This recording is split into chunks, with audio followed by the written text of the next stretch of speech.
are trying to make sure they are prepared before it is too late. 10 News reporter Jessica Chen is live in Webster with how you can make sure that you are ready.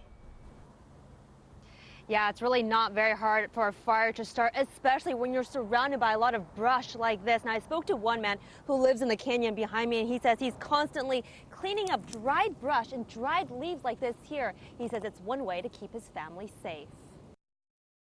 I love this area. It's why Paco Gillian has lived in this home with his family for over 10 years. But there's one downside. There was a big high bushes over here.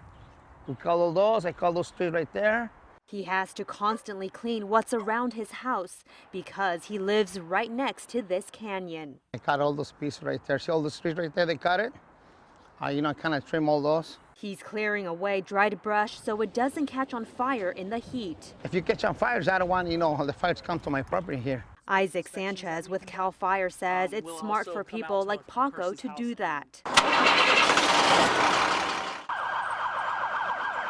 You never know when a fire can start. It's good that there's no ground cover, there's no grass or anything like that, because grass is what carries the fire into the larger vegetation. He also says it's good to cut any low-hanging branches within 50 feet of your home. We'd want to see the limbs trimmed up at least 6 feet off the ground. Sanchez says with the potential of a fire starting in San Diego up, they have staffed extra engines so they're ready to go. When it's too dry, all the plants, and then to boil, the fire.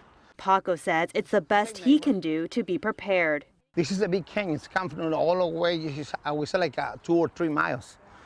And every year it dries out, and that's the only thing that worries me.